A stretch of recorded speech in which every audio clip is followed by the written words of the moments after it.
What is going on, friends? Sean Don coming back with another technical analysis video. Number 2 of 5 on the day.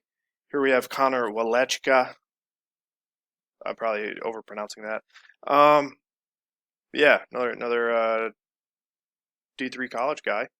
Love to see it. Love to help it out. Apparently, I'm getting a decent following over in the YX, so shout out to them. They were some of my biggest competitors back when I was in school at Mount Union Division 3. So yeah, before we get into today's video, if you're interested in a technical analysis of your own, go to my website, www.gripandrip.co, go to the coaching services page and check out the in-depth technical analysis. Or if you're, want to splurge, you want to go above and beyond, you want to get some consistent technical feedback, some programming, some drills and stuff to really improve your throw, to take like a holistic approach towards it, check out the throws programming or the complete programming. So let's get into today's video.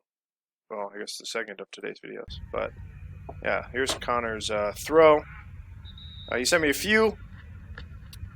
Good for Connor. They all kind of look the same. So consistency is good. You do have this weird sort of thing that I see a lot of people do with their left side, left shoulder. That I'll try to break down and explain what's going on there. But otherwise, like, it's a decent looking throw, pretty stable. You look pretty strong, pretty athletic. Decent orbit. Left side's just going a little crazy. So we're going to try to break that down and see if we can figure that out for you. But yeah, starting pretty much square to the back of the circle, a little step up action. You do the thing that a lot of people do. I'm noticing this a lot lately. From your first preliminary swing, your hands, where do they go? In towards the body, and then also from right to left. From this preliminary swing, I want to see you bring your hands forwards. So while we're tracking here, your hands come forwards, forwards, forwards, forwards, forwards, forwards, and your hands are out away from the body, which will slow down your first wind, but I think that will set up better connection for the rest of the throw. So bring that ball forward from the start, not around to your left. Like I said, from right to left, arms towards the body. You want the arms, hands out away from the body. So that's kind of the first thing. I've seen this in like literally half the people I've worked with over the past month. So gotta do what I can to eradicate that from the hammer throwing scene. But yeah, bring the hands close, bring the ball right to left. Then you go to step up, and you can see you're facing zero in this first wind. But you do open up pretty well. And the step up, I think, does actually add a lot to your throw, in the sense of it helps you get your weight out more to the right as the ball goes to the left. And you can see this left elbow come a little high. I don't really like to see that left elbow get probably above, let's say, what would be parallel to the ground. I think it just adds a little bit of instability, torques on the back a little bit. You get a little unnecessary back extension. And then you can also see how the ball is a little bit higher than, let's say, the angle of what your elbow is pointing at, which is a sign the ball is going to drop on you, kind of crash on you going into the second wind. So bring this left elbow more across the body. Like, you don't really want it to get much higher than that. So I think it would help, like I said, if you do bring it more forwards, it'll help kind of establish that stuff. But basically, don't let this left forearm get above your head. You want it to cross in front of your face, not above. I know I've heard a lot of people say the, comb your hair thing, and, it comes back from, I think, Sadiq, I believe it was, and I think it's valid to an extent, but I think people overdo it a little bit, and I think maybe that's what we're getting here. Who knows? Who knows? But yeah, so fixing up these winds, you're opening up very, very, very far to the right, which is good. But then, yeah, you're going to see the ball. It's a little bit high here. You want to see this wire in this wind, in most winds, pretty much parallel with the, let's say, horizon, parallel with the ground. You don't want it to be lower than that, and even higher. Like I said, it kind of has a tendency to drop on you a good bit, which is exactly what happens here, because as you can see, the ball drops. But you are doing a great job of staying open and connecting with it and finding it and keeping that tension. You can see this long left arm here. You're shifting back over your left side to create some tension, to feel some tension, to find some stability. And then the second wind, same sort of thing though. You can see, instead of bringing the hands more forwards in the direction of the camera, you go right to left. Actually, no, this isn't that bad. Sorry, I got ahead of myself. Yeah, because once the ball passes, let's say 270, passes the right leg, you can start to see you're already pre-turning kind of the upper body a little bit. You're prepping for entry. You're opening up the shoulders. Your hips are underneath you. You're winding very heavy over to the right. Hips very far over there. Not a huge fan of it. I think the more hip movement you have in the winds, the more it can kind of introduce instability, but I think you're handling it pretty well. You look pretty athletic. So, and it looks like you have pretty good stability in that movement, I suppose, if that makes sense. And then you reach really far back to 180. You're connecting very early, but then you're doing the thing. I don't know what to call the thing yet, but I see the thing a lot where it looks like I said, you go from pushing, or you could try to connect and then you push from right side to left side. And then you see, if we go to this angle, like about right here. Okay, so I guess this is kind of what's happening here, is you can see that left side on top of the right side, if that makes sense, especially looking at your hands, looking at your arms right here, you can see your left hand, left arm above your right.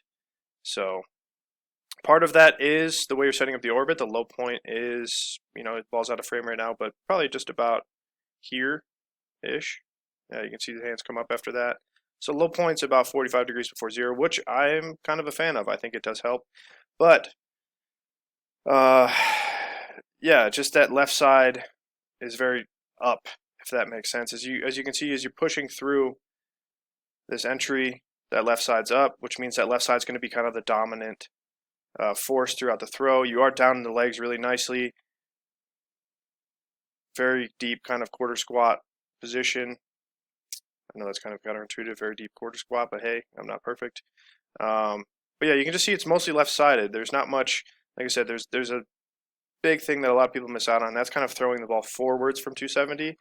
That kind of helps set up a longer entry, a longer orbit around the left, and just really helps set up the throw better in general. As you can see, you're kind of pulling that left side across, and you're not really getting a ton of pressure from that right side because that right elbow is kind of down and the left side's coming up. But as you go through zero, pretty good stability. This left shoulder could be a little bit, this is like nitpicking, a little bit more out over this left toe. You can think about a left side post. And then you just want to feel that right side turning and working the ball more. So as you go through entry, you can see that left side turning really well with it, that right side turning well with it, pretty well with it. And then what happens is, as the ball is going around the left, you can see this right hip kind of staying where it's at. And you're not really driving that hip into the ball. So a cue that might work for you is right hip to the high point. Because right now you're just kind of, excuse me, right now you're just kind of turning with the ball. You're not really working with the ball, if that makes sense, or working the ball with this right hip, with this right leg, with this right side, because that left side's kind of doing all the turning, kind of guiding the ball around the left. And then, like I said, as you go through single support, you can see that left shoulder just a little bit higher than the right. There's a little tilt up from right shoulder to left shoulder, but then the opposite is happening in the lower body. That left hip's a little bit lower, that right hip's a little bit higher. So I like to see that, let's say, shoulder to hip kind of axis, or whatever you want to call it. If you were to draw a line through your shoulders and through your hips, I want them to be pretty much parallel. So that left shoulder should be down a little bit more, not necessarily down and tight, pulling back, but it might help to think about that. We'll see. It's all about experimentation, figuring out what works for you.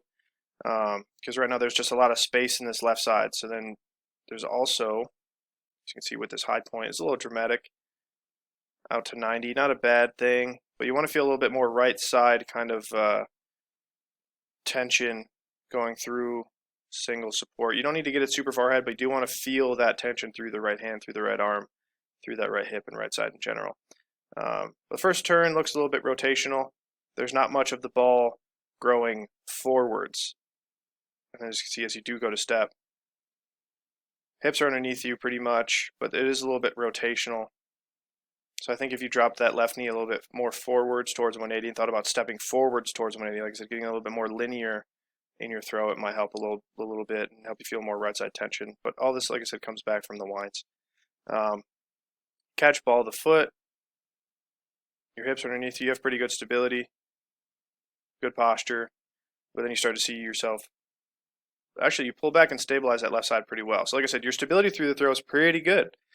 But then, if we go through, left heel grounds right about there. So left heel is grounding early. It's grounding before 0. It's good.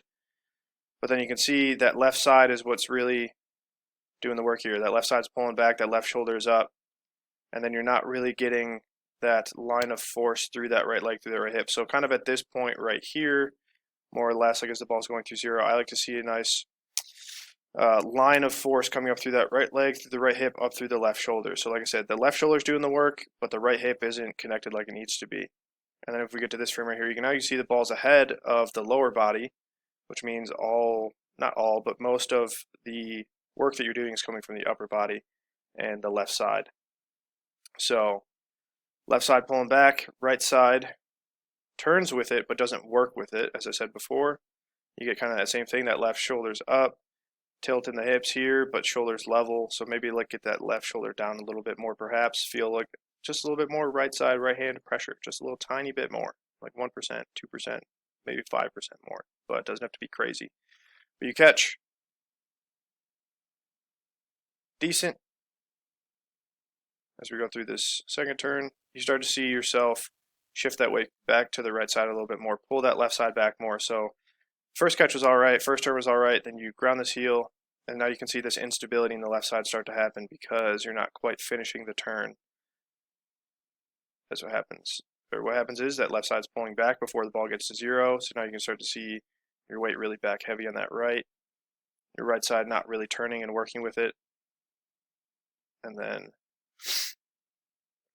very far back here in this at the end of double support, leaning back against it, which can be a good thing if done right. But that left side's really just pulling back too soon. Single support movement, getting a little bit better. You can see it looks like maybe your hands are tilted. Let's say your thumbs are tilted towards, let's say, 1 o'clock if this were a 2D plane, 12 o'clock, 1 o'clock, 2 o'clock, 3 o'clock, whatever. Maybe try turning your thumbs to 11 o'clock.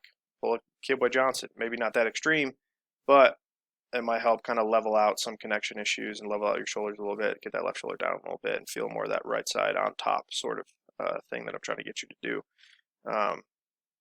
But a good single support movement, your hip and your right leg's moving with it pretty well. It's just not, like I said, in double support, your hip isn't really working it because that left side's kind of taken over.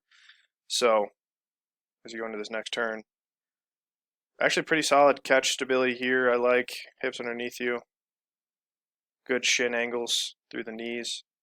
And as you go through double support, like I said, you can see because you're a little bit too heavy on that right side, that right leg isn't quite turning like it needs to, so this left side's going to continue to take over. Left heel grounds just before 0, which is good, but the left side is already pulling back. Now you can see your force throughout the circle, your linear aspect of the throw from 0 to 180 is actually more towards like 30 and let's say like 210. So you're kind of working back towards the left sector a little bit because that left side's pulling back too soon.